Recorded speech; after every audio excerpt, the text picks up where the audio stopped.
ഒരുപാട് മഹാപ്രതിഭകളുള്ളതാണ് നമ്മളുടെ മലയാള cinema industry. അതിൽ തന്നെ മലയാള സംഗീത ലോകം.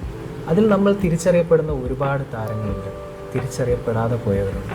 അപ്പോൾ ഞാൻ ഇത്രയും പറഞ്ഞപ്പോഴത്തേക്ക് നിങ്ങളിൽ ആർക്കെങ്കിലുമൊക്കെ മനസ്സിലായിട്ടുണ്ടാവും, ജിഗർദണ്ഡയുടെ ഷോസ് അല്ലെങ്കിൽ വീഡിയോസ് കണ്ടിട്ടുള്ള എല്ലാവർക്കും സുപരിചിതനായിട്ടുള്ള ഒരാളുണ്ട്. നമ്മളെ എല്ലാ പ്രോഗ്രാമിൻ്റെ മുന്നിലും ഒരു ചെറിയ ചിരിയോടെ വന്നു നിന്ന് സൈലൻ്റായിട്ട് നിന്നിട്ട് പരിപാടി കഴിയുമ്പോഴത്തേക്ക് കംപ്ലീറ്റ് കൈയടി വാങ്ങിച്ചിട്ട് പോകുന്ന ഒരാൾ, നമ്മുടെ സ്വന്തം ശ്രീജിത്തേട്ടൻ. അപ്പം വെൽക്കം ശ്രീജിത്തേട്ടൻ. Thank you. അപ്പോൾ ശ്രീജിത്തേട്ടൻ ആരാണ് എന്താണെന്നൊന്നും ആർക്കും അറിയില്ല പലപ്പോഴും. അപ്പോൾ ആ ഒരു പഴയ കാലഘട്ടത്തിലേക്കാണ് നമ്മളൊന്ന് എത്തി നോക്കുന്നത്. ചേട്ടൻ്റെ കുറച്ച് എക്സ്പീരിയൻസും കാര്യങ്ങളും എല്ലാം നമ്മുടെ അടുത്തുനിന്ന് ഷെയർ ചെയ്യാം. തീർച്ചയായും. അപ്പോൾ ഞാൻ ചേട്ടനെ അറിയാത്തവർക്ക് വേണ്ടി ജസ്റ്റ് ഒന്ന് ഇൻട്രൊഡ്യൂസ് ചെയ്യാം. ശ്രീജിത്തേട്ടൻ എന്ന് പറയുന്നത് നമ്മളുടെ സ്വന്തം അമൃത ടി വിയിലെ സൂപ്പർ സ്റ്റാർസ് അൾട്ടിമേറ്റിൻ്റെ 2012 ടൈറ്റിൽ വിന്നറാണ്. എന്നിട്ട് അതിനുശേഷം പല കാരണങ്ങൾ ചേട്ടൻ്റെ ലൈഫിൽ സംഭവിച്ചു. പല കാരണങ്ങൾ കൊണ്ട് സംഗീതം എന്ന് പറയുന്ന ആ ഒരു മേഖലയിൽ നിന്ന് ചേട്ടന് മാറി നിൽക്കേണ്ടി വന്നു. അപ്പോൾ അങ്ങനെയുള്ള ആ ഒരു കാലഘട്ടത്തിലേക്കുള്ള ഒരു തിരിഞ്ഞുനോട്ടാണ്. ഇന്നിപ്പോൾ നമ്മൾ ജിഗർദണ്ഡയിലൂടെ തന്നെ ഒരു തിരിച്ചുവരവ് നടത്തിയിട്ടുണ്ടെങ്കിൽ പോലും കഴിഞ്ഞു പോയ കുറച്ച് വർഷങ്ങൾ, അതിലെ ഓർമ്മകൾ, ആ ഉണ്ടായിരുന്ന എക്സ്പീരിയൻസ് അതൊന്ന് ഞങ്ങളുടെ അടുത്ത് ഷെയർ ചെയ്യണം. തീർച്ചയായിട്ടും. ഓക്കെ, അപ്പോൾ എൻ്റെ ഒന്നാമത്തെ ചോദ്യം നമ്മളുടെ ആ ഷോയിൽ നിന്ന് തന്നെ തുടങ്ങും. അതായത് സൂപ്പർ സ്റ്റാർസ് അൾട്ടിമേറ്റിലെ ടൈറ്റിൽ വിന്നറായിട്ട് സാർ അനൗൺസ് ചെയ്തൊരു ടൈമുണ്ട്. അതായത് നമ്മളെല്ലാവരും ആ വീഡിയോ കണ്ടാണ് ചേട്ടൻ ഇങ്ങനെ ഒരു ദീർഘനിശ്വാസമൊക്കെ വിട്ടിരിക്കുന്ന ഒരു വീഡിയോ ഉണ്ട്. അപ്പോൾ ആ ഒരു മൊമെൻറ്റിൽ എന്തായിരുന്നു തോന്നിയത്? ആ ഒരു മൊമെൻറ്റ് സത്യം പറഞ്ഞാൽ ഒരു ഫസ്റ്റ് ഓഫ് ഓൾ ഒരു ബ്ലാങ്ക് ആയിരുന്നു ഫീലിംഗ്. പിന്നെ ഞാൻ ആദ്യമായിട്ട് ഓർത്തത് നമ്മൾ ഈ പരിപാടിക്ക് വരുമ്പോഴത്തേക്ക് ഒരു ഫോം തരുമായിരുന്നു. ഫോമിൽ ഫില്ല് ചെയ്യാനൊരു ക്വസ്റ്റ്യൻ ഉണ്ടാവും. അതായത് നിങ്ങൾ ഈ ടൈറ്റിൽ വിൻ ചെയ്താൽ എന്തായിരിക്കും നിങ്ങളുടെ ഫസ്റ്റ് റിയാക്ഷൻ. അപ്പോൾ ഞാൻ അതിൽ എന്ത് എഴുതിയെന്നാണ് ഞാൻ ആദ്യം ആലോചിച്ചത്. അപ്പോൾ അതിനകത്ത് ഞാൻ താങ്കിങ് ഗോഡ് എന്നാണ് എഴുതിയെന്നാണ് അപ്പോൾ എനിക്ക് ഓർമ്മ വന്നത്. സോ അപ്പോൾ ഞാൻ ആദ്യമേ ദൈവത്തിന് നന്ദി പറഞ്ഞു. എൻ്റെ പേരൻസ് ഉണ്ടായിരുന്നു, എൻ്റെ സിസ്റ്റേഴ്സ് ഉണ്ടായിരുന്നു, സിസ്റ്റേഴ്സിലേക്ക് മക്കളുണ്ടായിരുന്നു. അപ്പോൾ എല്ലാ ഫാമിലി മെമ്പേഴ്സിൻ്റെ താങ്ക്സ് പറഞ്ഞു. പിന്നെ റൂട്ടീൻ ഒരു റിയാലിറ്റി ഷോയിൽ നടക്കുന്ന പോലെ അവിടെ ഉള്ള എല്ലാവരുടെയും ഓർക്കസ്ട്ര ടീം, ഗ്രൂമേഴ്സ്, നമ്മുടെ ജഡ്ജസിന് എല്ലാവർക്കും താങ്ക് യു പറഞ്ഞു. പക്ഷേ ഉള്ളിൻ്റെ ഉള്ളിൽ ശരിക്കും പറയാം വാക്കുകൾ കിട്ടാനായിട്ട് ബുദ്ധിമുട്ടുന്നുണ്ടായിരുന്നു. അത് എക്സ്പെക്റ്റഡ് അല്ല എന്നല്ല, ബട്ട് എഗെയിൻ ആ ഒരു മൊമെൻറ്റ് നമ്മളടുത്ത് വന്നല്ലോ എന്നുള്ളൊരു സന്തോഷമായിരുന്നു ആ സമയത്ത്. സന്തോഷവും ഒരു ഫുൾ ബ്ലാക്ക് ഔട്ടായിരുന്നു തുടക്കത്തിലൊരു കുറച്ച് സെക്കൻഡ്സ്. പിന്നെ ഞാൻ പറഞ്ഞില്ല, ഓരോന്നായിട്ട് ഇങ്ങനെ റിക്കളക്ട് ചെയ്ത് അതൊക്കെ റീഗെയിൻ ചെയ്തു. ആ ഒരു മൊമെൻറ്റിലോട്ട് തിരിച്ചു വന്നു എന്ന് വേണമെങ്കിൽ പറയാം. അപ്പോൾ ഈ ഒരു ഷോയെ പറ്റി അല്ലെങ്കിൽ ഇങ്ങനെ ഒരു ഷോ നടക്കുന്നുണ്ടെന്നൊക്കെ ആദ്യം അറിഞ്ഞത് എങ്ങനെയായിരുന്നു ആ ഒരു സമയത്ത്? ആക്ച്വലി ഇതിലും ഒരു കഥയുണ്ട്. അതായത് എൻ്റെ ഒരു പ്രീവിയസ് വേർഷൻ സൂപ്പർ സ്റ്റാർ 2 എന്നാണ് എൻ്റെ ഓർമ്മ. അതിൽ ഞാൻ പാർട്ടിസിപ്പേറ്റ് ചെയ്യാൻ ഓഡിഷന് പോയിട്ടുണ്ടായിരുന്നു. അപ്പോൾ അതിൽ പോകുമ്പം ആക്ച്വലി എൻ്റെ ഈ സൂപ്പർ സ്റ്റാറിന് മുമ്പും അതിന് ശേഷവും ഒരു ഗ്യാപ്പാണ്. അപ്പോൾ ഈ മുമ്പുള്ള ഗ്യാപ്പിൻ്റെ സമയത്താണ് ഞാനീ പോകുന്നത്. അപ്പം I was not very serious അല്ല എന്ന് വെച്ചാൽ ഓക്കെ റിയാലിറ്റി ഷോ പോകുന്നു പാടുന്നു എന്നുള്ളതല്ലാതെ അതിനുവേണ്ടി ഭയങ്കരമായിട്ട് പ്രിപ്പയർ ചെയ്യുക അങ്ങനെയൊന്നുമില്ല. അപ്പോൾ ഫൈനൽ ഓഡിഷനിൽ സെലക്ട് ആവാതെ പോയി. ഫൈനൽ 20 ഞാൻ സെലക്ട് ആവാതെ പോയൊരു നിമിഷമുണ്ട്. Okay, accepted. തിരിച്ച് വന്നിട്ട് ഞാൻ ഗ്രൂമിങ് സെഷൻ കാണുന്നുണ്ട്. ഐഫോൺ സാറിൻ്റെ ഒരു ഗ്രൂമിങ് സെഷൻ ഉണ്ടായിരുന്നു ടി വിയിൽ. അപ്പോൾ അത് കാണുമ്പോഴാണ് എനിക്ക് അതിൻ്റെ ഒരു നഷ്ടബോധം ഫീൽ ചെയ്തത്. അപ്പം ഞാൻ അന്ന് ഡിസൈഡ് ചെയ്തതാണ് അത് നെക്സ്റ്റ് ഒരു സീസൺ ഉണ്ടെങ്കിൽ ഞാൻ ടോപ്പ് 20 എന്തായാലും കയറിയിരിക്കും. അത് ഷുവറാണ്. ഞാൻ എങ്ങനെയെങ്കിലും ട്രൈ ചെയ്ത് കയറിയിരിക്കുന്ന അന്ന് ആ ഗ്രൂമിങ് കണ്ടുകൊണ്ടിരുന്നപ്പോൾ ഞാൻ ഡിസൈഡ് ചെയ്ത കാര്യം. അപ്പം നെക്സ്റ്റ് സീസണിന് വേണ്ടി ഞാൻ ആക്ച്വലി കാത്തിരിക്കും. പിന്നെ സൂപ്പർ സ്റ്റാർ എന്ന് പറയുമ്പോൾ എൻ്റെ ഒരു ബോഡി ടൈപ്പ് വെച്ചിട്ട് അധികം ഡാൻസും ഇതൊന്നും ഞാൻ അത്രയും ബാക്കി റിയാലിറ്റി ഷോയിൽ കാണുമ്പോൾ അത്രയും ഡാൻസിലൊന്നും ഞാൻ പ്രയോറിറ്റി കൊടുത്തിട്ടില്ല. അപ്പം സൂപ്പർ സ്റ്റാർ എപ്പോഴും ഒരു മ്യൂസിക്കിന് ഒരു 80%, ബാക്കി പെർഫോമൻസ് 20% എന്നുള്ളൊരു റേഷ്യോയിലാണ് പൊക്കുന്നത്. So I was waiting for the next season to come. ആ ഓപ്പർച്യൂണിറ്റി വന്നപ്പോൾ അപ്ലൈഡ്. എന്തായാലും ടോപ്പ് 20 കയറും എന്നുള്ളൊരു നിശ്ചയത്തോടു കൂടി പോയി. ബൈ ഗോഡ്സ് ഗ്രേസ് അത് കയറാൻ പറ്റി. ടോപ്പ് 20 അല്ല, ടോപ്പ് 20 നിന്ന് ടൈറ്റിൽ വിന്നറായി, അത് നമ്മൾ എടുത്ത് പറയണം. ആക്ച്വലി വിന്നറാവുന്ന നേരത്തെ ശ്യാം സാറ് കഴിഞ്ഞ സീസണിൽ സാറായിരുന്നു ജഡ്ജായിട്ടുണ്ടായിരുന്നു ഓഡിഷൻ. അപ്പോൾ സാറ് പറയുന്നുണ്ടായിരുന്നു ഈ ടൈറ്റിൽ വിൻ ചെയ്ത സമയത്ത് സാർ അത് ആ കോട്ട് ചെയ്ത് പറഞ്ഞു incident. So he should be an inspiration എന്ന് പറഞ്ഞിട്ട് കഴിഞ്ഞ സീസണിൽ സെലക്ട് ചെയ്യപ്പെടാതെ പോയ ഒരാളാണ് ഈ സീസണിൽ വിന്നറായിട്ട് വന്നിരിക്കുന്നത് എന്നുള്ളൊരു മെസ്സേജും കൂടെ. അല്ല, അത് ശരിക്കും ഒരുപാട് പേർക്കുള്ള ഒരു മോട്ടിവേഷനാണ് ശരിക്കും. ഈ ഓഡിഷൻ കാര്യങ്ങൾക്കൊക്കെ പോയി സെലക്ട് ആവാതെ അല്ലെങ്കിൽ ചെറിയൊരു പോയിന്റിന്റെ ഡിഫറൻസിൽ പോയിട്ട് വീണ്ടും തളർന്നിരിക്കാതെ അടുത്തൊരു അറ്റംപ്റ്റ് നടത്താനായിട്ടുള്ള എല്ലാവർക്കും ഉള്ളൊരു മോട്ടിവേഷൻ.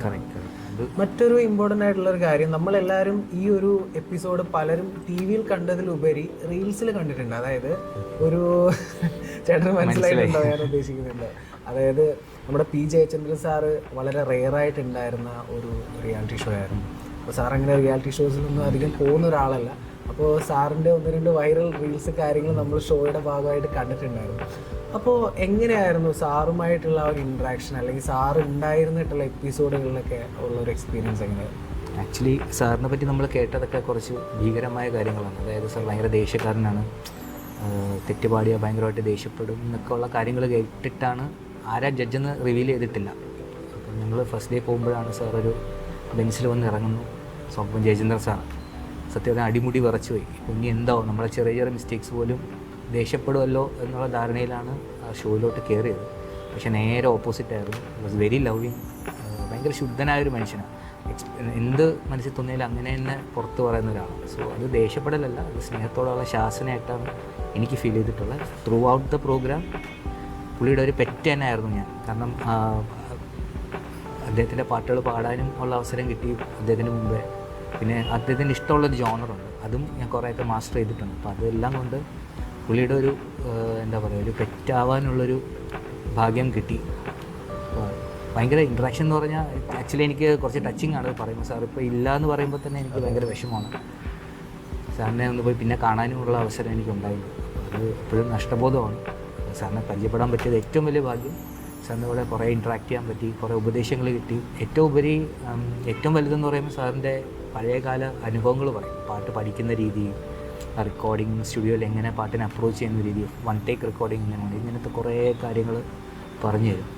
അപ്പം അത് ഭയങ്കര ഒരു എൻലൈറ്റനിങ് ആയിരുന്നു നമ്മളെല്ലാവർക്കും, കണ്ടസ്റ്റൻസ് എല്ലാവർക്കുള്ള ഇൻട്രാക്ഷൻ ഭയങ്കര യൂസ്ഫുൾ ആയിരുന്നു. I feel blessed to have been interacted with. അപ്പം ഒരുപാട് വിഷമമുള്ള കാര്യമാണ് ഇന്നിപ്പോൾ സാർ നമ്മളോടൊപ്പം ഇല്ല. അതോടൊപ്പം തന്നെ മറ്റ് വിശിഷ്ട വ്യക്തികൾ, അതായത് ഒരുപാട് ലെജൻസിൻ്റെ കൂടെ ആ ഒരു വേദി ഷെയർ ചെയ്യാൻ പറ്റിയിട്ടുണ്ട്, അല്ലെങ്കിൽ അവരുടെ കയ്യിൽ നിന്നുള്ള കമൻസ് ഒക്കെ ആ ചേട്ടന് ആ ഒരു സമയത്ത് കിട്ടിയിട്ടുണ്ട്.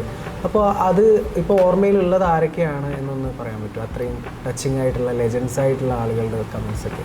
തീർച്ചയായിട്ടും അതിൽ പങ്കെടുത്ത ഒരുപാട് പേര് ഇപ്പോൾ നമ്മുടെ കൂടെ ഇല്ല. സങ്കടത്തോടെ തന്നെ അവർ ഓർക്കുകയാണ്. ഒന്നാമത്തെ ആൾ തിലകൻ സാറാണ്. ഞങ്ങളുടെ ആദ്യമുള്ള എപ്പിസോഡിൽ വന്ന ഒരാളാണ് തിലകൻ സാർ. സാറ് വന്നിട്ട് സാറ് നന്നായിട്ട് പാടും. എനിക്ക് അധികം ആർക്കും അറിയില്ലാത്തൊരു കാര്യം, സാർ നാടകഗാനം, ഹിന്ദി സോങ്സൊക്കെ നന്നായിട്ട് പാടും. അപ്പം സാർ വന്ന് കുറേ പാട്ട് പാടി കേട്ടു. ആ മ്യൂസിക് ഭയങ്കര ട്രൂ ആണ്, നമുക്ക് സ്ട്രെയിറ്റ് ടു ദ ഹാർട്ടാണ്. അപ്പോൾ സാറ് വന്ന് കുറേ പാട്ട് പാടി, കുറേ നമുക്ക് നല്ല കമൻസ് പറഞ്ഞു. നല്ല കുറച്ച് കമൻസ് ഉണ്ട് സാറിൻ്റെ വക. എനിക്ക് കിട്ടിയ പാട്ടും സാർ വന്ന ഫസ്റ്റ് എപ്പിസോഡിലെ ഫസ്റ്റ് പാട്ട് എൻ്റേതായിരുന്നു. അപ്പം ഇനിഷ്യലി അവർ ഡേ തുടങ്ങിയത് എൻ്റെ പാട്ട് വെച്ചിട്ടാണ്. സോ അത് സാർ മെൻഷൻ ചെയ്തിട്ട് കമൻസ് പറഞ്ഞിട്ടുണ്ട്. പിന്നെ നമ്മുടെ സുകുമാരി അമ്മ, KPC ലളിത ചേച്ചി, കല്ലൂർ പണ്ണിമ ചേച്ചി, അനിൽ പനിച്ചൂരാൻ, രാജേഷ് പിള്ള, BR പ്രസാദ്, മാളാരവിന്ദൻ, അങ്ങനെ ഒരു നീണ്ട നിര ആർട്ടിസ്റ്റ് തന്നെ ഉണ്ട്. ഇല്ലാതെ കോച്ചൽ ഖാദർ സാർ. ഇതിൽ വിഷമം അവരാരും ഇല്ല, ഈ പറഞ്ഞ ആരും ഇപ്പം നമ്മോടൊപ്പം ഇല്ല. പിന്നെ പലരോടും നമുക്ക് ഇൻട്രാക്ട് ചെയ്യാം. എക്സാമ്പിൾ പറയുന്നത് രാജേഷ് പിള്ള എന്ന് പറഞ്ഞ ഡയറക്ടർ ട്രാഫിക് എന്ന സിനിമ കൊണ്ട് മാത്രം നമ്മളെ അത്ഭുതപ്പെടുത്തിയിട്ട് നിൽക്കുന്ന ഒരു സമയം 2011-12 ആ സമയത്ത്. അപ്പോൾ എനിക്ക് ആദ്യമായിട്ടൊരു സംവിധായകൻ്റെ അടുത്ത് നിന്ന് ഒരു ഫീഡ്ബാക്ക് പറയാൻ പറ്റിയത് സാറിൻ്റെ അടുത്താണ്. സാറിന് വലിയ കാര്യമായിരുന്നു. ആ ഒരു നാടകഗാനം റൗണ്ടിലാണെന്ന് തോന്നുന്നു സാറ് വന്നത്, എൻ്റെ ഓർമ്മ ശരിയാണ്. സാർ എനിക്ക് നല്ല മാർക്സും തന്നു, ഭയങ്കരമായിട്ട് അപ്രീഷിയേറ്റും ചെയ്തായിരുന്നു. ഞാൻ സാറിനോട് പോയി ഫീഡ്ബാക്ക് പറഞ്ഞാൽ ഞാൻ ഈ അവസരത്തിൽ ഓർക്കുകയാണ്. അപ്പോൾ സൂപ്പർ സ്റ്റാർസ് പോലത്തെ ഒരു അത്രയും വലിയൊരു വേദിയിൽ നിന്ന് വിന്നറായതിനു ശേഷം എന്തെങ്കിലും ഓഫറുകൾ അല്ലെങ്കിൽ അങ്ങനെ എന്തെങ്കിലും വന്നിരുന്നു ആ ഒരു സമയത്ത്? അവസരങ്ങൾ ആക്ച്വലി ഒരു ലൈം ലൈറ്റ് നിൽക്കുന്ന ഒരു സമയമുണ്ട്. ഓരോ ഷോ കഴിഞ്ഞിട്ടും അതിൻ്റെ പാർട്ടിസിപ്പൻസ് ലൈം ലൈറ്റ് നിൽക്കുന്ന ഒരു ഷോ വരും. ആ ഒരു സമയത്ത് കുറച്ച് അവസരങ്ങൾ വന്നിട്ടുണ്ട്. അവസരം ഇൻ ദ സെൻസ് കുറച്ച് പ്രോഗ്രാംസ് വന്നു. ഇപ്പം ആ ഷോൻ്റെ ആങ്കർ വഴി ഒരു പ്രോഗ്രാം വന്നു. പിന്നെ ഷോയുടെ ഓർക്കസ്ട്ര ആ ചേട്ടൻ വഴിയായിട്ടൊരു പ്രോഗ്രാം വന്നു. പിന്നെ ഇഷാന്ത് ദേവൻ്റെ ചൈൽഡ്ഹുഡ് ഫ്രണ്ടാണ്. അപ്പം അദ്ദേഹം ഒരു പാട്ട് പാടാനുള്ളൊരു ചാൻസ്. ഒരു തമിഴ് മൂവിയാണ്, ഒരു പുതുമുഖ സംവിധായകൻ്റെ ഒരു തമിഴ് മൂവിയിലൊരു ചെറിയ പോർഷൻ ഓഫ് ഒരു സോങ് പാടാനുള്ള അവസരം കിട്ടി. പക്ഷേ അൺഫോർച്ചുനേറ്റ്ലി അത് പുറത്ത് വന്നില്ല. അപ്പോൾ സൂപ്പർ സ്റ്റാർസിൻ്റെ ഗ്രൂമിങ് അല്ലെങ്കിൽ ആ ഒരു സമയത്തെ പ്രോഗ്രാമിലൊരു എക്സ്പീരിയൻസും കാര്യങ്ങളൊക്കെ എങ്ങനെയായിരുന്നു? ഗ്രൂമിങ് നമുക്ക് ഫസ്റ്റ് പോയപ്പം ഉണ്ടായിരുന്നു ശ്രീറാം സാർ, പാലക്കാട് ശ്രീറാം സാർ. സാറിൻ്റെ നിന്ന് കുറേ വാല്യുബിൾ ടിപ്സ്. സാർ കുറച്ച് കാലം ഉണ്ടായിരുന്നു. സാറിൻ്റെ നിന്ന് കുറേ സാർ ക്ലാസിക്കലി ഭയങ്കര നോളജബിളാണ്. സാറിൻ്റെ നിന്ന് കുറേ ടിപ്സ് കിട്ടി. സംഗതികൾ എത്ര സ്പീഡിൽ പാടണം അതിപ്പോഴും ഞാൻ ഫോളോ ചെയ്യുന്നുണ്ട്. എത്ര സ്പീഡിലത് നമ്മൾ സ്പീഡിലും പാടാം, ഒരു സംഗതി നമുക്ക് വേണ്ട സ്പീഡിലും പാടാം. അത് ഞാൻ പഠിച്ചത് സാറിൻ്റെ നിന്ന്. പിന്നെ നമ്മുടെ റേഞ്ച് ഇൻക്രീസ് ചെയ്യാനും പിന്നെ എല്ലാവർക്കും ഒരു സെറ്റ് ഓഫ് റേഞ്ച് ഉണ്ട്. ഐ മീൻ ഒരു റേഞ്ച് ഓഫ് ഒരു സ്പെക്ട്രം ഉണ്ട് അവർക്ക് പാടാൻ പറ്റുന്നത്. അതിൻ്റെ അകത്ത് നമുക്ക് എങ്ങനെ ഇമ്പ്രൂവ് ചെയ്യാം എന്നൊക്കെ ഉള്ള കാര്യങ്ങൾ സാറ് പറഞ്ഞിട്ടുണ്ടായിരുന്നു. സാറിന് ഓർക്കുമ്പോൾ എനിക്കതാ വരുന്നത്. പിന്നെ നമുക്ക് സാറ് പോയതിന് ശേഷം വന്നതാണ് നമ്മുടെ അനൂപ് ശങ്കർ, അനൂപേട്ടൻ്റെ കാര്യം പറയുകയാണെങ്കിൽ അനൂപേട്ടൻ is a database of songs. നമ്മൾ കേട്ടിട്ടില്ലാത്ത, നമുക്ക് പരിചയമില്ലാത്ത പാട്ടുകൾ കൊണ്ടുതരും. അതും ആളുകളുടെ വോയിസിന് അനുസരിച്ചുള്ള പാട്ടുകൾ സെലക്ട് ചെയ്ത് തരിക എന്നുള്ളതാണ് അനൂപേട്ടൻ്റെ ഏറ്റവും ഹൈലൈറ്റ് ചെയ്ത് പറയാനുള്ള കാര്യം. പാടിയത് കുറേയൊക്കെ എനിക്ക് ഒരുപാട് അപ്രിസിയേഷൻ കിട്ടിയ പാട്ടുകളുണ്ട്. ഏറ്റവും കൂടുതൽ സ്കോർ ആ ഫുൾ സീസണിൽ കിട്ടിയ ഒരു പാട്ട് അനൂപേട്ടൻ്റെ സെലക്ഷൻ. ഞാൻ കേട്ടിട്ട് പോലും ഇല്ലായിരുന്നു ആക്ച്വലി ആ പാട്ട്. അപ്പോൾ അതും അങ്ങനെ അനൂപേട്ടൻ്റെ ഒരു കാര്യം പറഞ്ഞാൽ ഈ ഡേറ്റാബേസ് ഓഫ് സോങ്സാണ്. എവിടെ നിന്നൊക്കെയോ തപ്പിക്കൊണ്ട് വരും പഴയ പാട്ട്, നമുക്കുള്ള പാട്ടുകളൊക്കെ. സോ ഭയങ്കര ഹെൽപ്ഫുള്ളാണ്. കുറേ പാട്ടുകൾ പഠിക്കാൻ പറ്റി, കുറേ എക്സ്പോഷർ നമുക്കുണ്ടായി. He was very jovial. നമുക്കൊരു എൽഡർ ബ്രദറിനെ പോലെ എന്തും പറയാമെന്നുള്ളൊരു സ്വാതന്ത്ര്യം ഉണ്ടായിരുന്നു. അപ്പോൾ ഇപ്പോൾ ഒരു പാട്ടിൻ്റെ കാര്യം പറഞ്ഞല്ലോ, അതായത് ആ ഒരു സീസണിൽ അത്യാവശ്യം നല്ല മാർക്ക് കിട്ടി അല്ലെങ്കിൽ നന്നായിട്ട് പെർഫോം ചെയ്യാൻ പറ്റിയെന്ന് പറഞ്ഞു. അപ്പോൾ ആ ഒരു പാട്ട് നമുക്ക് വേണ്ടി ഒരു 4 വരി പാടാൻ പറ്റും? തീർച്ചയായിട്ടും. അത് നമ്മുടെ അഴകിയ തീയെ എന്ന് പറഞ്ഞൊരു തമിഴ് മൂവിയുണ്ട്, അതിലെ പാട്ടാണ്. ഞാൻ പാടുമ്പോൾ ഞാനത് കേട്ടിട്ടേ ഇല്ല. ബട്ട് അത് രമേശ് വിനായകം എന്നൊരു മ്യൂസിക് ഡയറക്ടറിൻ്റെ പാട്ടാണ്. ശരത് സാറിൻ്റെ ക്ലോസ് ഫ്രണ്ടാണ്. അപ്പം സാറും കൂടെ ഇൻവോൾവ് ആയിട്ടുള്ളൊരു പാട്ടാണ്. ഭയങ്കര അപ്രിസിയേഷൻ കിട്ടിയൊരു പാട്ടാണ്. ഞാൻ 4 വരി എൻ്റെ പാടാം. വിഴികളിനരികിൽ വാനം വെகு தொலைவிന് தூக்கம் இது 5 புலன்களில் ஏக்கம் என் முதல் அனுபவமோ ஒளியின்றி உதடுகள் பேசும் பெரும் புயலென வெளிவரும் சுவாசம் ஒரு சுவடின்றி நடந்திடும் பாதம் இது அதிசய அனுபவமோ பெண்ணை சந்தித்தேன் அவள் நட்பை ஆசித்தேன் அவள் பண்பை நேசித்தேன் ஏனென்ன நான் சொல்லவோ விழிகளின் அருகினில் வானம் வெகு தொலைவினில் தூக்கம் இது 5 புலன்களில் ஏக்கம் என் முதல் அனுபவமோ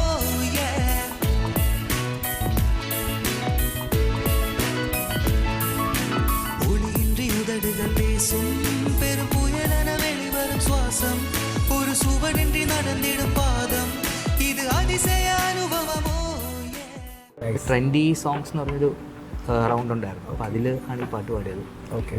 ഐ തിങ്ക് ആ സീസണിലെ ഏറ്റവും ഹയസ്റ്റ് സ്കോർ കിട്ടിയതും പിന്നെ ഭയങ്കരമായിട്ടുള്ള കമൻസും എൻ്റെ അടുത്ത് കിട്ടിയിട്ടുണ്ടായിരുന്നു.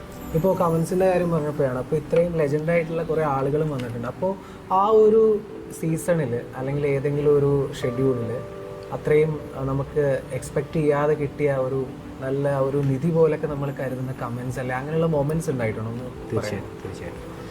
അതിൽ പറയുന്നതിന് മുമ്പ് ഒരു കാര്യം പറയണം. അപ്പോൾ ഞാൻ ജയചന്ദ്രൻ സാറിൻ്റെ കാര്യം പറഞ്ഞു. ആദ്യമായിട്ട് കണ്ടിട്ട് നമ്മൾ വിറച്ച് നിന്നൊരു ഒരു മൊമെൻറ്റ് ഞാൻ പറഞ്ഞു. സാറാണെന്ന് അറിയുമ്പോൾ നമ്മൾ അതേപോലെ പേടിച്ചൊരു മൊമെൻറ്റാണ് ശരത് സാറെന്ന് അറിഞ്ഞപ്പോൾ. കാരണം നമ്മൾ കാണുന്നത് സാറ് കറക്റ്റ് ചെയ്യുന്നു, സാർ ഇങ്ങനെ കറക്ഷൻ പറയുന്നു. ഒരു റിയാലിറ്റി ഷോ കാണുമ്പോൾ നമ്മളെ ഒരു ഉടായ്പ സാറിൻ്റെ അടുത്ത് നടക്കില്ല എന്നുള്ളൊരു ഫീലിംഗ് സാറിനെ കണ്ടപ്പോൾ ഉണ്ട്. അപ്പോൾ നമ്മൾ സീരിയസ് ആയിട്ട് മ്യൂസിക്കിനെ അപ്രോച്ച് ചെയ്താലേ സാറിൻ്റെ എന്തെങ്കിലും അപ്രീസിയേഷൻ കിട്ടുള്ളൂ. മാത്രമല്ല സാറ് ലാർജർ ദാൻ ലൈഫ് ഒരു ഫിഗറായിരുന്നു. എനിക്ക് ഭയങ്കരമായിട്ടൊരു ഫാൻ ആയിരുന്നു സാറിൻ്റെ. ഇപ്പോഴും ആണ് ഡെഫിനറ്റ്ലി. അപ്പോൾ അങ്ങനെയുള്ള സാറിൻ്റെ ഒരു കമൻറ്റ് കിട്ടുക എന്നുള്ള പറയുകയാണെങ്കിൽ വലിയ കമൻറ്റൊന്നും അല്ല. ബട്ട് അഗൈൻ എനിക്ക് സാറിൻ്റെ ഫസ്റ്റ് ടൈം കിട്ടിയപ്പം ഭയങ്കര ഹാപ്പി ആയിരുന്നു. വാലിട്ടെഴുതിയ നീലക്കടക്കൻ്റെ സാറിന് വലിയ ഇഷ്ടമുള്ള പാട്ട്. അപ്പം ഇളയരാജ സോങ്സ് റൗണ്ടിൽ ഞാനത് പാടി സാർ പുറത്ത് വന്ന് ഞാൻ ഇത് കഴിഞ്ഞിട്ട് നിന്നപ്പം ഷൂട്ട് കഴിഞ്ഞിട്ട് നിൽക്കുന്ന സമയത്ത് സാർ പുറത്ത് വന്ന് പേഴ്സണലി വിളിച്ചിട്ട് മോനെ നന്നായിരുന്നു എന്ന് പറഞ്ഞ് ആ മൊമെൻറ്റ് ഫസ്റ്റ് ടൈം ആ ഷോയിൽ ഫസ്റ്റ് ടൈം എനിക്ക് അങ്ങനെ ഒരു കമൻറ്റ് കിട്ടുന്നു. സോ അതുപോലെ പ്രഷ്യസ് ആയൊരു മൊമെൻറ്റാണ്. പിന്നെ ഡെഫിനറ്റ്ലി ജയചന്ദ്രൻ സാറിൻ്റെ കയ്യിൽ നിന്ന് കിട്ടിയത് സാർ എൻ്റെ ഒരു ഫാനാണെന്ന് പറയുന്ന ഒരു മൊമെൻ്റ് ഉണ്ടായി. അത് നമുക്കറിയാം സാറിന് മുമ്പ് നമ്മൾ ആരുമല്ല എന്നറിയാം. പക്ഷേ സാറ് പറയാൻ കാണിച്ച മനസ്സും അത് ഭയങ്കര ടച്ചിങ് ആണ്. ഇപ്പോഴും സാറിനെ കുറിച്ച് ആലോചിക്കുമ്പോൾ എനിക്ക് ആദ്യം വരുന്ന കമൻറ്റ് അതാണ്. ഈ എല്ലാവരും ദേഷ്യമെന്ന് പറയുന്ന ആൾ ഒരാളുടെ കഴിവ് അംഗീകരിക്കാനുള്ളൊരു വലിയ മനസ്സ് കാണിച്ചു എന്നുള്ളത് അത് ഭയങ്കര ഒരു എന്താ പറയുക റെവലേഷൻ ആയിരുന്നു എനിക്ക് സാറിനെ സംബന്ധിച്ച്. Sreejith, you are A very good singer. Thank you sir. Keep it up. നല്ല ശ്രുതിസുഖം, നല്ല വോയിസ്. ഈ പാട്ട് സെലക്ഷൻ നല്ല സെലക്ഷൻ. പിന്നെ ഏറ്റവും വലിയൊരു ഭാഗ്യം എന്ന് പറഞ്ഞാൽ ശരത് സാറ് ഒരു സൈഡിലും ജയചന്ദ്രൻ സാർ ഒരു സൈഡിൽ നിന്നിട്ട് എനിക്കൊരു ബർത്ത്ഡേ കേക്ക് കട്ട് ചെയ്യാനുള്ളൊരു അവസരം ഉണ്ട്. ഒരു എപ്പിസോഡിൻ്റെ ദിവസം ടെലികാസ്റ്റ് ചെയ്യുന്ന ദിവസം എൻ്റെ ബർത്ത്ഡേ ആയിരുന്നു. അപ്പോൾ അത് അവരുടെ മുമ്പ് വെച്ച് അവരുടെ കൂടെ നിന്ന് കേക്ക് കട്ട് ചെയ്യാനുള്ളൊരു ചാൻസ് കിട്ടി. അവർ കേക്ക് എടുത്ത് എനിക്ക് ഫീഡ് ചെയ്തു. ഇതൊക്കെ എനിക്ക് ഭയങ്കര അത് അവരോടൊപ്പം ഇത്രയും മലയാളികളും അവരുടെ സ്വീകരണ മുറിയിൽ ഇരുന്ന് കണ്ടുകൊണ്ടിരിക്കുക, അത് വലിയൊരു കാര്യമാണ്. പിന്നെ നമ്മുടെ പ്രശസ്ത ഗായിക റിമി ടോമി ഉണ്ടായിരുന്നു. അപ്പോൾ ഇതിൽ 3 പേരും, പിന്നെ ഷിബു സാറും അവിടെയുള്ള കൃഷ്ണനന്ദൻ സാർ, അങ്ങനത്തെ അമൃത ടി വിയിലെ ഫേമസ് ആയിട്ടുള്ള ആൾക്കാരും ഉണ്ടായിരുന്നു. അപ്പോൾ ഇവരൊക്കെ കൂടെ നിന്നിട്ട് ഒരു കേക്ക് കട്ട് ചെയ്യാൻ പറ്റിയെന്നുള്ളത് ഞാൻ ഒരിക്കലും എക്സ്പെക്ട് ചെയ്യാത്തൊരു കാര്യം. മേ ബി എൻ്റെ ബെസ്റ്റ് ബർത്ത്ഡേ അത് തന്നെ ആയിരിക്കണം. ഓക്കെ, അപ്പോൾ അങ്ങനെയാണ് കഴിഞ്ഞ കാര്യങ്ങൾ. ഇപ്പോൾ നമുക്ക് നിലവിലുള്ള കാര്യങ്ങൾ അറിയാം. നമ്മുടെ ബാൻഡ് ജിഗർദണ്ഡ, അതിലിപ്പോൾ നമ്മൾ അത്യാവശ്യം ആക്റ്റീവായിട്ട് പ്രോഗ്രാംസും എല്ലായിട്ട് പോകുന്നുണ്ട്. അതോടൊപ്പം നമ്മൾ എപ്പോഴും ജിഗർദണ്ഡയുടെ ടൈറ്റിലായിട്ട് പറയുന്ന ഒരു കാര്യമാണ് നമ്മളെല്ലാവരും IT പ്രൊഫഷണൽസ് ആണെന്നുള്ളത്. അപ്പോൾ നമ്മൾ ശരിക്കും പറഞ്ഞാൽ ഒരു ജോലിയുടെ ഭാഗമായിട്ട് ഇരുന്നുകൊണ്ടും അതിൻ്റെ തിരക്കുകൾ മാറ്റി വെച്ചിട്ടാണ് നമ്മളുടെ ഉള്ളിൽ കിടക്കുന്ന ആ ഒരു സംഗീതം അല്ല ഒരു പാഷൻ തേടി പൊയ്ക്കൊണ്ടിരിക്കുന്നത്. അപ്പോൾ ചേട്ടൻ ആസ് എ പേഴ്സൺ അല്ലെ ആസ് എ ടെക്കി, ചേട്ടന് ആ ഒരു പ്രൊഫഷണൽ ലൈഫും സംഗീതവും കൂടെ ഒരുമിച്ച് കൊണ്ടുപോകുന്നതിൽ എങ്ങനെയാണ്, അതിന് എന്തൊക്കെ ബുദ്ധിമുട്ടുകൾ നേരിട്ടിട്ടുണ്ട്? ബുദ്ധിമുട്ട് നേരിട്ടിട്ടുള്ളത് ഈ ഷോയുടെ സമയത്ത് മാത്രമേ ഉള്ളൂ. കാരണം അത് നമുക്ക് ലീവ് കിട്ടണമെന്നില്ല, നമുക്ക് HR കൺവിൻസ് ചെയ്യണം, നമുക്ക് എത്ര ദൂരം പോകുമെന്നറിയില്ല, നമ്മളെ കൺവിൻസ് ചെയ്യാണ്ട് പറയാൻ പറ്റത്തില്ല ഇത്രയും പോകും. അപ്പോൾ അങ്ങനത്തേക്കൊരു അൺസർട്ടനിറ്റി ഉണ്ടായിരുന്നു ഷോ തുടങ്ങിയപ്പം. പക്ഷേ after A period of time എല്ലാവർക്കും ഒരു പ്രതീക്ഷ വന്നു. പിന്നെ കാര്യങ്ങൾ സ്മൂത്തായിട്ട് പോയി. പിന്നെ കുറേ സ്ട്രെയിൻ ഉണ്ടായിരുന്നു. പിന്നെ ലക്കിലി ട്രിവാൻഡ്രത്ത് തന്നെ ആയിരുന്നു എൻ്റെ ഷൂട്ടും. ഞാൻ ട്രിവാൻഡ്രത്ത് ആയതുകൊണ്ട് എനിക്ക് ട്രാവലിങ്ങിൻ്റെ ഒരു ബുദ്ധിമുട്ടില്ല. എനിക്ക് നൈറ്റ് ഓഫീസിൽ പോയിട്ട് രാവിലെ ജോയിൻ ചെയ്യാനുള്ള ഇതുണ്ടായിരുന്നു. പക്ഷെ എന്നാലും ഹെൽത്ത് വൈസും നമ്മൾ ഒരുപാട് സ്ട്രെയിൻ ചെയ്ത ഒരു 7 to 8 months ആണ് ഈ ഷോയിൽ. നല്ലപോലെ സ്ട്രെയിൻ ആവും. ഒരു സ്കെഡ്യൂൾ കഴിയുമ്പോൾ നമ്മൾ കിടപ്പാവും. പിന്നെ അടുത്ത സ്കെഡ്യൂളിനകത്ത് അത് റീകവർ ചെയ്തെടുക്കുക എന്നുള്ള ഒരു ചലഞ്ചാണ്. അപ്പോൾ അങ്ങനെ നോക്കുകയാണെങ്കിൽ ആ ഒരു സമയത്തൊരു സ്ട്രഗിൾ ഉണ്ടായിട്ടുണ്ട്. അല്ലാതെ എനിക്ക് ഇത് അങ്ങനെ ഒരു ചലഞ്ചിങ് ആയിട്ട് തോന്നില്ല. പിന്നെ ഇപ്പോഴ് എസ്പെഷ്യലി നിനക്കറിയാമല്ലോ നമ്മൾ എങ്ങനെയാണ് പ്രാക്ടീസ് ചെയ്യുന്നതെന്നുള്ളത്. നമ്മൾ ഷിഫ്റ്റ് ടൈമിങ്സ് ഒരു ചലഞ്ചാണ്. പക്ഷേ വി ഓവർകം ദാറ്റ്. നമ്മൾ ലേറ്റ് നൈറ്റ് പ്രാക്ടീസ് ചെയ്യും. അല്ല, അതിപ്പോൾ എനിക്കറിയാം. ഇപ്പം നമ്മളുടെ പ്രാക്ടീസ് കാര്യങ്ങൾ വരുന്ന സമയത്തായാലും നമ്മൾ പലർക്കും 9 to 6 അല്ലെ ആ ഒരു ഇതായിരിക്കും. അതല്ലാത്ത നമ്മൾ കുറച്ച് മെമ്പേഴ്സ് ഉണ്ട്, അവർ പലപ്പോഴും ഷിഫ്റ്റ് അഡ്ജസ്റ്റ് ചെയ്യുക അല്ലെങ്കിൽ അങ്ങനെ ഒരു അവരുടെ സൈഡിൽ നിന്ന് ഒരു എഫേർട്ട് കുറച്ച് അധികം എടുക്കേണ്ടതായിട്ട് വരുന്നുണ്ട്. അത് ഏറെക്കുറെ അതൊക്കെ കൊണ്ട് തന്നെയാണ് നമ്മൾ ആ ഒരു പ്രാക്ടീസും കാര്യങ്ങളും അത്രയും പോളിഷ്ഡ് ആയിട്ട് പോകുന്നത്. പിന്നെ ഇതിൻ്റെ അകത്ത് പാഷൻ്റെ ഒരു കാര്യമുണ്ട്. ഇപ്പോൾ കുറച്ച് കാലം എനിക്ക് പാസീവ് ആയിരുന്നു ആ പാഷൻ എന്നുള്ളത്. ഇപ്പം വളരെ വളരെ വളരെ ആക്റ്റീവായിട്ടിരിക്കണം. അപ്പം സോ എന്തും ചെയ്തും ഞാൻ പ്രാക്ടീസിന് എത്താൻ ശ്രമിക്കാറുണ്ട്. അപ്പം അതിന് എൻ്റെ ജോലി നേരത്തെ തീർത്ത് വെക്കുക, എൻ്റെ റിപ്പോർട്ട്സ് എല്ലാം നേരത്തെ തീർത്ത് വെക്കുക, അങ്ങനെ എൻ്റെ ഡെലിവറബിൾസ് എല്ലാം തീർത്തിട്ട് അവിടെയും സേഫ് ആവുക, ഇവിടെയും നമ്മൾ എത്തുക എന്നുള്ള ഒരു കറക്റ്റ് ബാലൻസിൽ ഇപ്പോൾ പോകുന്നുണ്ട്. അതെ, നമ്മളെപ്പോഴും നമ്മളെ പാഷൻ കൈവിട്ട് കളയാൻ പാടില്ല. നമ്മൾ ഒരു സൈഡിൽ പ്രൊഫഷൻ ഉണ്ടെങ്കിൽ പോലും നമ്മൾ അതിലാണ് നമ്മളുടെ ആത്മാവ് ഇരിക്കുന്നത്. അതെ അതെ, ഡെഫിനറ്റ്ലി. ഇപ്പോൾ നമ്മൾ സംസാരിച്ചപ്പോൾ പറഞ്ഞു ഒരു ഷെഡ്യൂൾ കഴിഞ്ഞാൽ നമ്മൾ പിന്നീട് കിടപ്പാവും അല്ലെങ്കിൽ അത്രയും ടയർഡാവും എന്നൊക്കെ. അപ്പോൾ ഈ അത്രത്തോളം ബുദ്ധിമുട്ടാണ് ഈ പാട്ടുകളൊക്കെ ചൂസ് ചെയ്യുക അല്ലെങ്കിൽ അത് പ്രാക്ടീസ് ചെയ്ത് ആ ഒരു നിലവാരത്തിൽ തന്നെ എത്തിക്കുക എന്ന് പറയുന്നത്.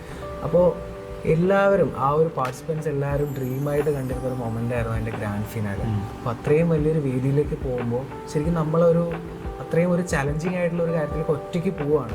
അപ്പോൾ അവിടെ നമ്മൾ ചൂസ് ചെയ്യുന്ന അല്ലെങ്കിൽ ആ സോങ്സ് അല്ലെങ്കിൽ ആ റൗണ്ടുകളിൽ നമ്മൾ പെർഫോം ചെയ്യുന്ന രീതികൾ, അപ്പോൾ അതിലേക്ക് ഈ പാട്ടുകളൊക്കെ ചൂസ് ചെയ്യുന്നത് എത്രത്തോളം ബുദ്ധിമുട്ടായിരുന്നു അല്ലെങ്കിൽ ചലഞ്ചിങ് ആയിരുന്നു?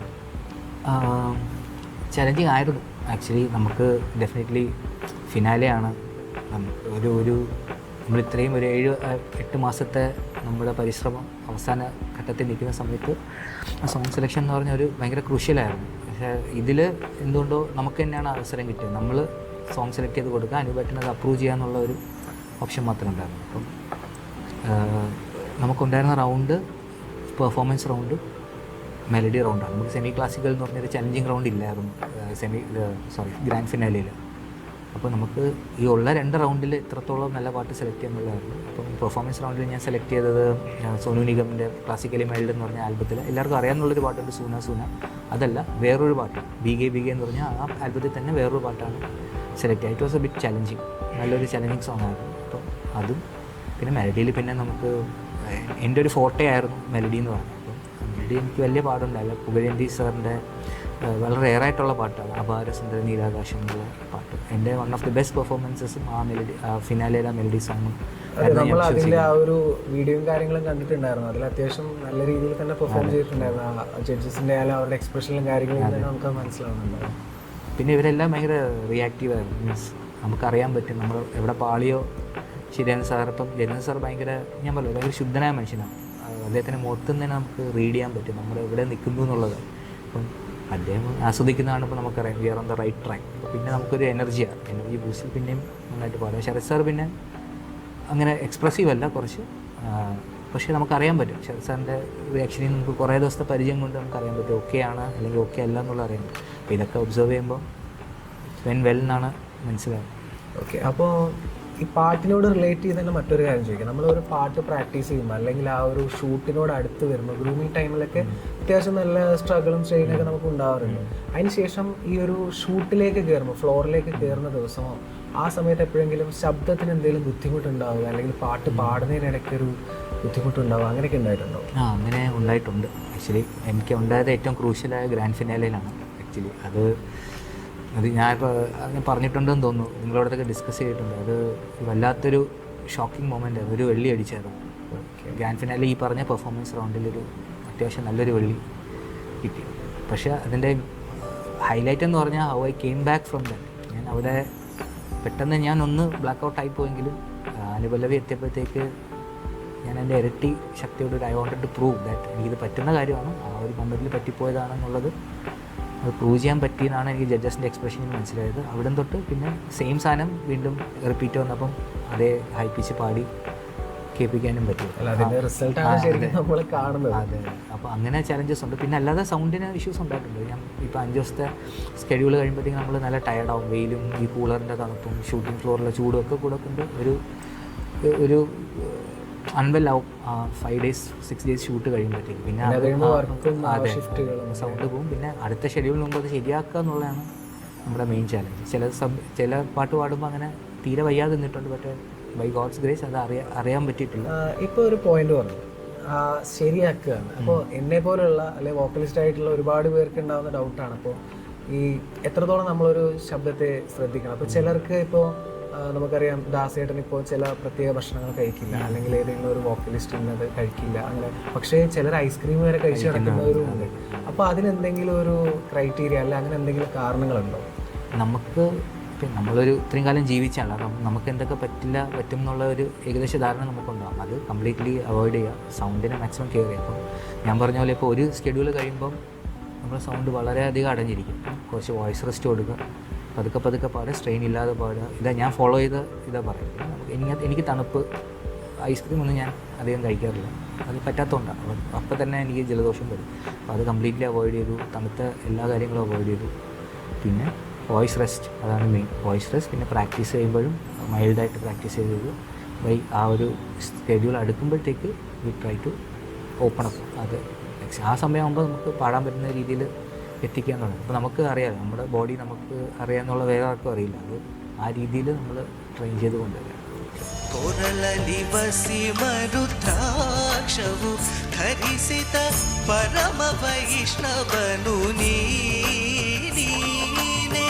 ಗರುಡಗಮನ ನಮ್ಮ ಪುರಂದರ ವಿಠಲನ ಪ್ರಾಣ ಪ್ರಿಯನು ನೀನೇ. എല്ലാ റിയാലിറ്റി ഷോയിലും നമ്മൾ കണ്ടിട്ടുള്ള ഒരു കാര്യമാണ്, ആ ഒരു റിയാലിറ്റി ഷോയുടെ സീസണിൽ വിന്നറാവുന്ന വ്യക്തി ആ ഒരു കുറച്ച് കാലത്തേക്ക് ലൈം ലൈറ്റിൽ നിൽക്കുക, പിന്നീട് അപ്രത്യക്ഷമാവുക. അതേപോലെ ചേട്ടൻ്റെ കാര്യത്തിൽ ഉണ്ടായിട്ടുണ്ട്. എവിടെയായിരുന്നു ഇത്രയും കാലം?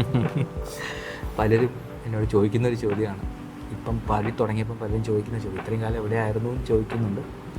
അതിൻ്റെ ആൻസർ എന്ന് പറഞ്ഞാൽ അത് എത്രത്തോളം ജസ്റ്റിഫയബിൾ ആണെന്ന് എനിക്കറിയില്ല. ലൈം ലൈറ്റ് ആ ഒരു പീരീഡ് ഉണ്ട്, ഞാൻ നേരത്തെ പറഞ്ഞ പോലെ ആ പീരീഡിൽ അത്യാവശ്യം പ്രോഗ്രാംസ് കിട്ടി.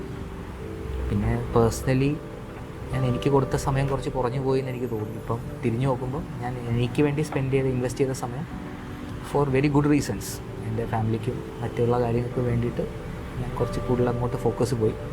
പതിയെ തിരിച്ച് വരണമെന്ന് ആഗ്രഹിച്ചപ്പം ആ ലൈം ലൈറ്റിൻ്റെ കാലം കഴിഞ്ഞു. പിന്നെ കവർ സോങ്സിൻ്റെ കാലമായി. പല പുതിയ കാര്യങ്ങൾ കാണാൻ തുടങ്ങി. പുതിയ ജനറേഷൻ പാട്ടിനെ കാണുന്ന രീതി തന്നെ മാറി. അപ്പോൾ എവിടെ എങ്ങനെ സ്റ്റാർട്ട് ചെയ്യണം, എവിടെ ഇടപെടണം എന്നുള്ള രീതിയിൽ അറിഞ്ഞുകൂടാതെ പകച്ചു നിന്ന കുറേ വർഷങ്ങളുണ്ട്. കുറേ വർഷം. അതിൽ നിന്ന് എനിക്കൊരു മാറ്റം കിട്ടിയത് ഈ ഗോഡ്സ് ഗ്രേസ് എന്ന് പറയും പോലെ കുറേ പേരെ മീറ്റ് ചെയ്തു. ഇപ്പോൾ എൻ്റെ കുറച്ച് ചൈൽഡ്ഹുഡ് ഫ്രണ്ട്സിനെ വളരെ യാദൃശ്ചികമായിട്ട് ഇപ്പോൾ ഞാൻ പിന്നെ ട്രിവാൻഡ്രത്തിൽ നിന്ന് കൊച്ചിയിലോട്ട് ഇൻഫോ പാർക്കിലോട്ട് മൂവ് ചെയ്തായിരുന്നു എംപ്ലോയ്മെൻറ്റ്. അപ്പം ഇൻഫോ പാർക്കിൽ വെച്ചിട്ട് എൻ്റെ ഒരു ചൈൽഡ്ഹുഡ് ഫ്രണ്ടിനെ കാണാൻ വഴിയായി ഇടയായി. അങ്ങനെ പുള്ളിക്കാരി തന്നൊരു ഓപ്പർച്യൂണിറ്റി വെച്ചിട്ടാണ് ഞാൻ വീണ്ടും ഒരു സ്റ്റേജിൽ എത്രയോ വർഷങ്ങൾക്ക് ശേഷം ഒരു പാട്ട് പാടും. അപ്പോൾ അവിടെ നിന്ന് കുറേ കോൺടാക്ട്സ് കിട്ടി. പിന്നെ കുറച്ച് ഡിവോഷണൽ ചെയ്തു അങ്ങനെ കുറച്ച് കോൺടാക്ട്സ് ആയി, കുറച്ച് പ്രോഗ്രാം ചെയ്തു. അപ്പോഴും I was not dreaming big actually. പാടാൻ കിട്ടുന്ന അവസരങ്ങളിൽ എന്തെങ്കിലുമൊക്കെ പാടുക എന്നുള്ളതല്ലേ അതുണ്ടായിരുന്നുള്ളൂ. പിന്നെ ഞങ്ങൾ ഇൻഫോ പാർക്കിൻ്റെ മ്യൂസിക് ക്ലബ്ബ് ഫോം ചെയ്തു. മ്യൂസിക് ക്ലബ്ബിൽ നിന്നാണ് ആക്ച്വലി എൻ്റെ ലൈഫ് ചേഞ്ച് ആവുന്നത്. മ്യൂസിക് ക്ലബ്ബിൽ നിന്ന് പറയാം, മ്യൂസിക് ക്ലബ്ബിൻ്റെ കുറച്ച് മെമ്പേഴ്സ്, അത് എന്നെപ്പോലെ ലൈക്ക് മൈൻഡഡ് ആയിട്ട് എന്താ പറയുക, മ്യൂസിക്കിനെ പാഷനേറ്റ് ആയിട്ട് കാണുന്ന, സെൽഫ്ലെസ് ആയിട്ട് മ്യൂസിക്കിനെ കാണും. അപ്പം അവരുടെ ഇമ്പ്രൂവ്മെൻറ്റ് മാത്രമല്ല, മുമ്പ് നിൽക്കുന്ന ആളുടെ കഴിവ് നോക്കിയിട്ട് അവരെയും പ്രോത്സാഹിപ്പിക്കുന്ന ഒരു കുറച്ച് പേരെ എനിക്ക് സുഹൃത്തുക്കളായിട്ടും എൻ്റെ എന്താ പറയുന്നത് കോ ട്രാവലേഴ്സായിട്ടും കിട്ടി എന്നുള്ളതാണ് എൻ്റെ ഏറ്റവും വലിയ ഭാഗ്യം. അപ്പോൾ അവരാണ് ഇപ്പോൾ എൻ്റെ കൂടെ എൻ്റെ ജിഗർദണ്ഡ ബാൻഡിലുള്ളത്. ഞങ്ങളെല്ലാം കോ ഫൗണ്ടേഴ്സാണ്. അവരുടെ ഒരു ഇൻസ്പിറേഷൻ ഡെഫിനറ്റ്ലി ഉണ്ട്. ഇപ്പോൾ ഞാൻ എന്തെങ്കിലും ഒരു പാട്ട് നല്ലോണം പാടുന്നുണ്ടെങ്കിൽ അത് തുടക്കത്തിൽ പാരൻസിൻ്റെ ഒരു അനുഗ്രഹവും അവർ തന്ന ട്രെയിനിങ്ങും, പിന്നെ ഇപ്പം ഈ ഒരു ബാച്ച് ഓഫ് എൻ്റെ സുഹൃത്തുക്കൾ തരുന്ന ഒരു പ്രോത്സാഹനവും ഒരു മോട്ടിവേഷൻ, അങ്ങനെ അതാണ് കറക്റ്റ് വേറെ മോട്ടിവേറ്റ്. അപ്പോൾ ഞാൻ ഇടയ്ക്ക് ഇൻറ്ററപ്റ്റ് ചെയ്യുകയാണ്. അപ്പോൾ ജിഗർദണ്ഡ, അതിലാണ് നമ്മൾ എത്തി നിൽക്കുന്നത് അവസാനം. അപ്പോൾ ജിഗർദണ്ഡ എന്ന് പറയുന്ന ഈ ഒരു മ്യൂസിക് ബാൻഡിൻ്റെ ഇപ്പോഴത്തെ നിലവിലുള്ള ചേട്ടൻ്റെ അതിനെ വിലയിരുത്തൽ, അല്ലെങ്കിൽ ഇനി എന്താണ് നമ്മളുടെ ഫ്യൂച്ചർ, അതിനെക്കുറിച്ചൊന്ന് പറയാം. തീർച്ചയായിട്ടും. അത് പറയുമ്പോൾ ജിഗർദണ്ഡയുടെ ഒരു പ്രത്യേകത പറയണം. അതിൽ ഒരാളും ലീഡല്ല, ഒരാളും സബ്ബല്ല എന്നുള്ളതാണ് അതിൻ്റെ ഏറ്റവും വലിയ പ്രത്യേകത. അപ്പം എക്സ്പീരിയൻസ് ഉള്ള ഞാനും തീരെ എക്സ്പീരിയൻസ് ഇല്ലാത്ത ഒരാളും ഞങ്ങൾക്ക് ഒരേപോലെ സംസാരിക്കാം അങ്ങോട്ടും ഇങ്ങോട്ടും. ഒരു ഈഗോ എന്ന് പറയുന്ന സാധനം ഇല്ല എന്നുള്ളതാണ് എനിക്കത് ഹൈലൈറ്റ് ചെയ്ത് പറയണമെന്ന് തോന്നി. കാരണം അതാണ് നമ്മുടെ ബാൻഡിൻ്റെ ഒരു വിജയം. നമുക്ക് പ്രോഗ്രാംസ് കിട്ടുന്നുണ്ടോ, സക്സസ്ഫുൾ ഉണ്ടോ എന്നുള്ളത് സെക്കൻഡറി. ബട്ട് അഗെയിൻ നമ്മൾ ഹാപ്പി ആയിട്ടിരിക്കുന്നത് ആ ഒരു ഫാക്ടർ ഉള്ളതുകൊണ്ട് തന്നെയാണ്. ഫസ്റ്റ് അത് പറയണം, അത് പറഞ്ഞേ പറ്റൂ. അപ്പോൾ നീ എൻ്റെ മെമ്പറാണ്. അപ്പോൾ എന്തുവാണെങ്കിൽ എനിക്കിപ്പോൾ സജഷൻ പറയാം. എന്നോട് തന്നെ അതേ ടോണിൽ തന്നെ നിനക്കും പറയാം, കൂടെയുള്ള ബാക്കി എല്ലാവർക്കും പറയാം. അത് ഒരു ഈഗോ ക്ലാഷ് ഇല്ലാതെ കേൾക്കുന്നു, നമ്മളത് ഇംപ്ലിമെൻറ്റ് ചെയ്യുന്നു. ഇംപ്ലിമെൻറ്റ് ചെയ്യാൻ നമ്മൾ തമ്മിൽ സഹായിക്കുന്നു എന്നുള്ളതാണ് ഈ ബാൻഡിൻ്റെ ഏറ്റവും വലിയ പ്രത്യേകത. അതുകൊണ്ട് തന്നെ നമ്മളിപ്പം സ്റ്റാർട്ട് ചെയ്തിട്ടിപ്പോൾ 1 വർഷം 1 മാസം ഓൾമോസ്റ്റ് ജസ്റ്റ് എബവ് 1 year ആയി. ആ 1 yearൽ നമ്മൾ പ്രതീക്ഷിച്ചതിനേക്കാളും എത്രയോ മുമ്പിലാണ് ഇപ്പോൾ നിൽക്കുന്നത്. ഒരുപാട് വലിയ സ്റ്റേജസ് നമുക്ക് ചെയ്യാൻ പറ്റി. നമ്മൾ ലുലു മോളിൽ പെർഫോം ചെയ്തു, ന്യൂ ഇയർ റേവിന് വണ്ടർല പെർഫോം ചെയ്തു. അതൊക്കെ നമ്മൾ മേ ബി 1 വർഷം മുമ്പ് നമ്മൾ സ്വപ്നം കണ്ട സ്റ്റേജസ് ആണ്. അതിൽ കുറേയൊക്കെ നമ്മൾ ഇപ്പോൾ കൊച്ചിയിലെ ഒരു ബാൻഡുകളുടെ എണ്ണമൊക്കെ വെച്ച് നോക്കുകയാണെങ്കിൽ 1 year ആയിട്ടുള്ള ഒരു ബാൻഡ് എക്സ്പെക്ട് ചെയ്യുന്നതിലും അപ്പുറത്തേക്കുള്ള സ്റ്റേജുകളിലേക്ക് നമ്മൾ ശരിക്കും നമ്മളുടെ ഒരു ഹാർഡ് വർക്ക് കൊണ്ട് എത്തി. എക്സാക്ട്ലി. ഹാർഡ് വർക്കും ഞാൻ പറഞ്ഞ ഇതുപോലെ മ്യൂച്വൽ മോട്ടിവേഷൻ, അതാണ് മെയിൻ. ഹാർഡ് വർക്ക് ഒരു സ്ഥലത്ത് ഡെഫിനറ്റ്ലി ഉണ്ട്. അതുപോലെ മ്യൂച്വലായിട്ട് നമ്മൾ എല്ലാവരെയും ഇമ്പ്രൂവ് ചെയ്ത് കൊണ്ടുവരിക എന്നുള്ളൊരു ഫാക്ടറാണ്. ഈവൻ ഇൻസ്ട്രുമെൻ്റലിസ്റ്റ് ആയാലും നമ്മളെല്ലാവരും ഒരുമിച്ച് രക്ഷപ്പെടുക അല്ലെങ്കിൽ ഇമ്പ്രൂവ് ചെയ്യുക എന്നുള്ളതാണ് നമ്മുടെ ഒരു മോട്ടോ. അത് നമ്മൾ ഇതുവരെയും ഫോളോ ചെയ്യുന്നുണ്ട്. അതിൻ്റെ റിസൾട്ടായിട്ടാണ് നമ്മുടെ ഒരു സക്സസ് തന്നെ ഞാൻ പറയും. Definitely say it's A success. Okay, നമ്മളുടെ സെഷൻ്റെ അവസാന ഘട്ടത്തിലേക്ക് പോവാണ്. അപ്പോൾ എല്ലാ സെഷനിലും പറയുന്ന പോലെ തന്നെ ചിലർ പറയാറുണ്ട് ഒരു അഡ്വൈസ് അല്ലേ കൊടുക്കാനുള്ള. ശരിക്കും പറഞ്ഞാൽ ഈ ഒരു സെഷനിൽ ചേട്ടൻ അതിന് നല്ല രീതിയിൽ അർഹനാണ്. കാര്യം ഒരു മ്യൂസിക്കിൻ്റെ ട്രെയിനിങ് എല്ലാം ഉണ്ടായിട്ട് അത്രയും ഒരു സ്റ്റേജിൽ വന്ന് അവിടെ നിന്ന് വീണ്ടും അപ്രത്യക്ഷനായി വീണ്ടും ഒരു തിരിച്ചുവരവ് നടത്തി അത് അത്യാവശ്യം നല്ല രീതിയിൽ സക്സസ്ഫുള്ളായിട്ട് പോയിക്കൊണ്ടിരിക്കുന്ന വ്യക്തിയാണ്. അപ്പോൾ അങ്ങനെ ഒരാൾക്ക് തന്നെയാണ് അത് പറയാനുള്ള അവകാശമുള്ളത്. അപ്പോൾ ചേട്ടൻ എന്തായിരിക്കും വരുന്ന ഒരു ജനറേഷൻ, ലൈക്ക് ഞങ്ങളായാലും അല്ലെങ്കിൽ നമ്മളെ കൂടെയുള്ള വോക്കലിസ്റ്റുകൾ അല്ലെങ്കിൽ മ്യൂസീഷ്യൻസിന് ഇതേപോലെ അവസരങ്ങൾ അന്വേഷിച്ചുകൊണ്ടിരിക്കുന്നവർക്ക് കൊടുക്കാനുള്ളൊരു അഡ്വൈസ് ഉണ്ടാകും? കൊടുക്കാനുള്ള അഡ്വൈസ് ഡെഫിനറ്റ്ലി സക്സസ് വരുമ്പം അത് ഹാൻഡിൽ ചെയ്യാൻ പഠിക്കുക, അതിനെ സസ്റ്റെയിൻ ചെയ്യാൻ പഠിക്കുക എന്നുള്ളതാണ്. അത് നമ്മൾ ടൈം ഇൻവെസ്റ്റ് ചെയ്യുന്ന വേണം അതിൻ്റെ അകത്തോട്ട്. അത് കാരണം ഞാൻ പറയാൻ കാരണം വെച്ചാൽ അത് പോയി കഴിഞ്ഞാൽ തിരിച്ചു വരാൻ നമുക്ക് കുറേ വർഷങ്ങളെടുക്കും. നമ്മൾ ആ വർഷങ്ങൾ ആലോചിച്ച് നമ്മൾ റിഗ്രറ്റ് ചെയ്യേണ്ട ഒരു അവസ്ഥ വരെ വരാം. ചിലപ്പോൾ അത് ചിലവർ ഡൗൺ ആയി പോകും, ചിലവർ ഇപ്പം ഞാൻ വന്ന പോലെ ഞാൻ ഒറ്റയ്ക്ക് ഒരിക്കലും വന്നു എന്ന് പറയത്തില്ല. ഞാൻ ലക്കിയായിരുന്നു. I got a group of friends. അപ്പോൾ അതുപോലത്തെ ലക്ക് എല്ലാവർക്കും വരണമെന്നില്ല. സോ അപ്ഡേറ്റഡ് ആയിരിക്കുക. സക്സസ് വരുമ്പം അതിൻ്റെ കൂടെ എപ്പോഴും ഫെയിലിയർ ഉണ്ട് എന്നുള്ളൊരു കാര്യം എപ്പോഴും ഓർത്ത് വെക്കുക. സക്സസും ഫെയിലിയറും ബോത്ത് സൈഡ്സ് ഓഫ് എ കോയിനാണ്. അപ്പോൾ രണ്ടും ഫേസ് ചെയ്യാൻ റെഡി ആയിരിക്കുക. ഫെയിലിയർ വന്നാലും അതേപോലെ തിരിച്ച് വരാൻ പറ്റും എന്നൊരു വിശ്വാസത്തോടെ ഇരിക്കുക. Will definitely meet someone. നമ്മളെ മോട്ടിവേറ്റ് ചെയ്ത് കൊണ്ടുവരാൻ ആരെങ്കിലും ഉണ്ടാകും. എൻ്റെ ലൈഫ് അതിൻ്റെ ഒരു എക്സാമ്പിളാണ്. ഞാനിപ്പം പാടുന്നു എന്ന് ചോദിച്ചാൽ നല്ല രീതിയിൽ ഇപ്പം പെർഫോം ചെയ്ത് പാടുന്നുണ്ട്. പക്ഷേ ഐ ആം ഹാപ്പി. അപ്പം ഞാൻ എല്ലാവരോടും പറയും, ഇപ്പോൾ ഒരു മൂളാൻ ഒരു അവസരം കിട്ടിയാൽ പോലും ഞാൻ ഹാപ്പിയാണ്. കാരണം ഞാൻ അത്രയും വർഷം കുറേ ഒന്നും ചെയ്യാതെ ഇനാക്റ്റീവായിട്ടിരുന്ന വർഷങ്ങൾക്ക് പകരം എനിക്കിപ്പോൾ ഒരു ഹം ചെയ്യാനൊരു അവസരം കിട്ടിയാൽ ഞാൻ പോകും. അരപ്പാട്ട് പാടിയാണെന്നാലും ഞാൻ സ്റ്റേജിൽ കയറി പാടുന്നത്. അത് അങ്ങനെ എനിക്ക് വരാൻ കാരണം ഞാൻ ഇത്രയും വർഷങ്ങൾ കളഞ്ഞെന്ന് പറയാൻ പറ്റില്ല, ഇനാക്റ്റീവായിട്ടിരുന്നതിൻ്റെ ഒരു റിഗ്രറ്റാണ്. ആ റിഗ്രറ്റ് ആരും ഡെവലപ്പ് ചെയ്യാതിരിക്കുക. പക്ഷേ regret in the sense I did it for good reasons. പക്ഷെ എന്നാലും നമ്മൾ സ്വയം ഒന്ന് വിലയിരുത്തി നോക്കുമ്പോൾ അത് എപ്പോഴും ഒരു റിഗ്രറ്റായിട്ട് നിൽക്കും. ആ റിഗ്രറ്റ് കാരണമാണ് ഇപ്പോഴും ആ ഡെസ്പെയർ എൻ്റെ ഉള്ളിലുള്ളത്. അത് ഒരു കണക്കിന് നല്ലതാണ്, പക്ഷേ ആ സിറ്റുവേഷനിലോട്ട് ആരും പോകാതിരിക്കുക. നമ്മൾ അത് സസ്റ്റെയിൻ ചെയ്ത് പോവുക സക്സസിൻ്റെ